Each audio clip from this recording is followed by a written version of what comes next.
Je suis avec Olivier Epp, responsable communication événementielle et partenariale de la CCI Alsace Eurométropole, et nous allons parler de networking et plus précisément comment mettre en place des partenariats gagnants pour une entreprise. Alors Olivier, vous êtes un spécialiste du networking, du réseautage d'entreprises. Vous animez un club d'affaires, le Cercle des partenaires de la CCI. Quels sont aujourd'hui les outils qui sont à disposition d'une entreprise pour nouer des contacts et des partenariats dans le monde professionnel? Alors, il y a pléthore d'outils aujourd'hui qui sont mis à disposition des entreprises. Alors, la liste est trop exhaustive pour rentrer dans le détail, mais globalement, il existe des conventions d'affaires sur lesquelles les sociétés peuvent se positionner. Il y a par exemple ce qui est assez connu, BNI, qui est également un cercle d'entrepreneurs de tout type, Argento, qui fait des réunions régulières auprès des entrepreneurs. Il ne faut pas oublier les webinaires, puisque c'est dans l'air du temps. C'est quelque chose qui était peu développé il y a encore, on va dire, 1 an et demi de ça. Aujourd'hui, c'est devenu quelque chose de récurrent et qui peut aider à se positionner et à étoffer son réseau. Il y a évidemment tous les syndicats professionnels qui font différentes réunions liées à leur branche d'activité et qui permet à une entreprise de connaître ses pairs et de travailler ensemble. Le MEDEF, la CPME, évidemment. Et un des vecteurs aussi qui est essentiel pour le réseautage, ce sont les salons professionnels, qu'ils soient locaux, nationaux ou internationaux. Les salons permettent vraiment le réseautage. Tout est en fait dans le choix du salon en tant qu'exposant ou visiteur. Très bien. Alors, imaginons que je dirige une PME. J'aimerais tisser un partenariat, nouer des partenariats avec une grosse boîte, avec de grosses entreprises, parce que j'ai des choses à leur proposer. Comment est-ce que je peux tisser une relation gagnant-gagnant, une relation équitable où chacun y trouve son compte? Alors, s'agissant d'une PME, ou voire même d'une TPE, à mon sens, le moteur essentiel, c'est déjà que l'entreprise dispose d'un savoir-faire différentiel. Quand je dis savoir-faire différentiel, c'est d'un produit qui se différencie des autres, déjà sur le marché français, voire même au niveau international. Et c'est ce savoir-faire différentiel qui va lui permettre potentiellement d'aborder des grands comptes.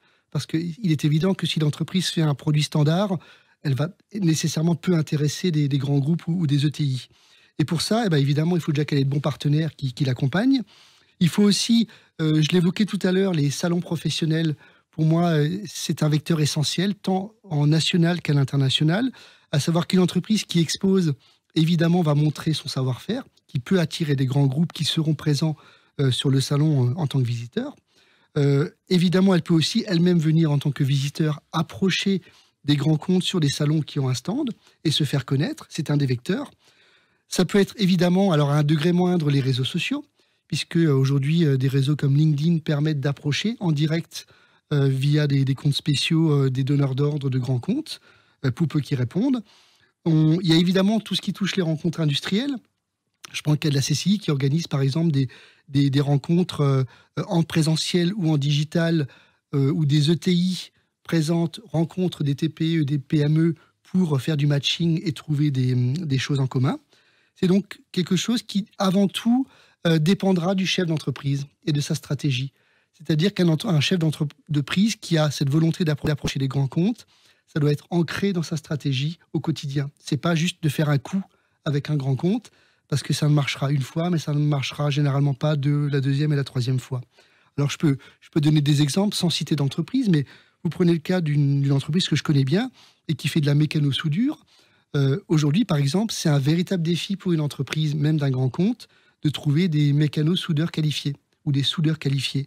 Et typiquement, cette entreprise, au travers de salons, de contacts, elle a pu aujourd'hui travailler pour un très grand groupe dans le domaine du bâtiment, pour des châssis dans le domaine de la mécano-soudure. Parce qu'elle a ce savoir-faire spécifique.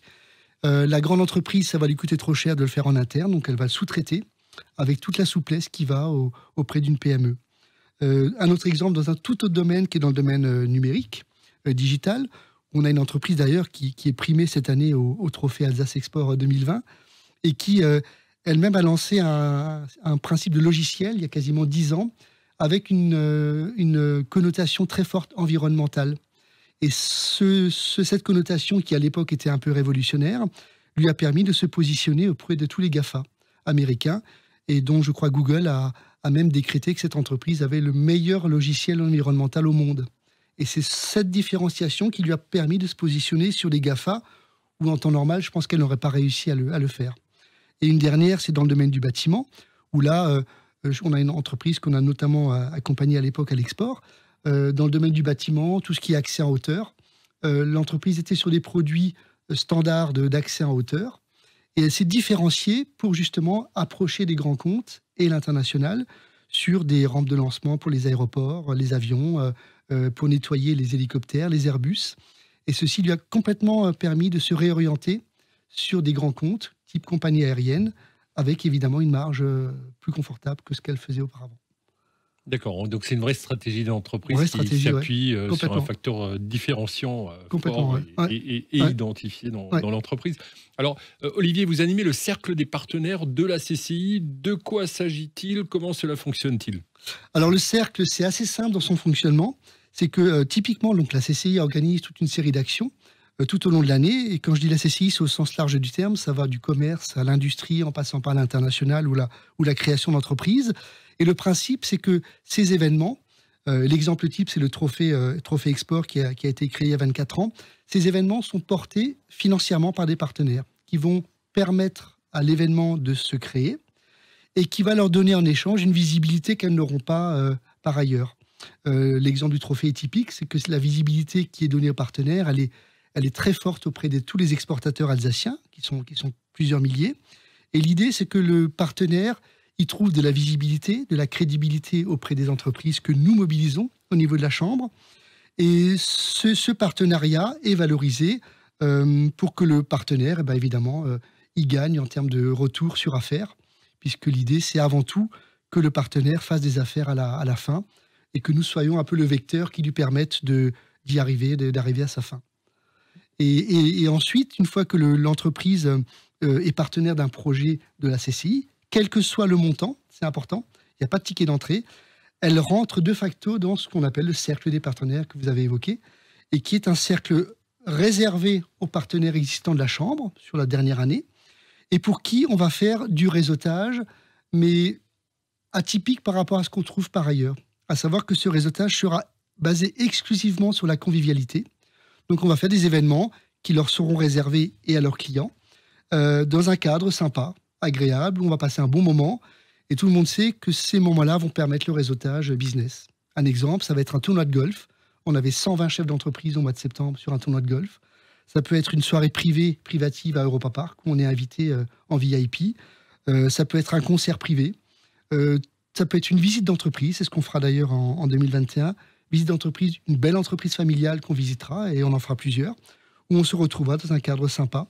Et les gens ensuite échangeront entre eux pour que des affaires puissent se faire derrière, avec création d'ici fin janvier d'un portail réservé aux partenaires pour le cercle et d'une plaquette qui va bientôt également sortir et qui sera remise à jour. Voilà, donc un vrai partenariat gagnant-gagnant. Oui. Si je veux rentrer, faire partie de ce cercle restreint, de ce cercle des partenaires de la CCI, je fais comment? Ça fonctionne comment? Il suffit de me contacter ou de contacter les services au niveau de la Chambre, commerce, industrie, international, création, reprise, et de leur faire part du souhait d'atteindre une cible précise d'entreprise. On part de là, en fait. On part d'une cible à atteindre, exemple les commerçants. Si la cible, ce sont les commerçants, on va évidemment flécher le partenariat sur une opération type commerce. Commerce design, le label qualité Alsace. Si c'est l'industrie, ce sera plus des rencontres industrielles. Si c'est la création d'entreprise, ça peut être le salon créer sa boîte. Donc, chaque entrée de ciblage nous permettra d'orienter vers un projet et ensuite de donner de la visibilité en échange aux partenaires et qu'ensuite ils rentrent dans le cercle des partenaires. Très bien. Écoutez, merci Olivier pour tous ces éclairages sur le networking. Merci. Et qui profiteront, j'en suis sûr, à tous ceux qui nous ont écoutés. Oui, merci.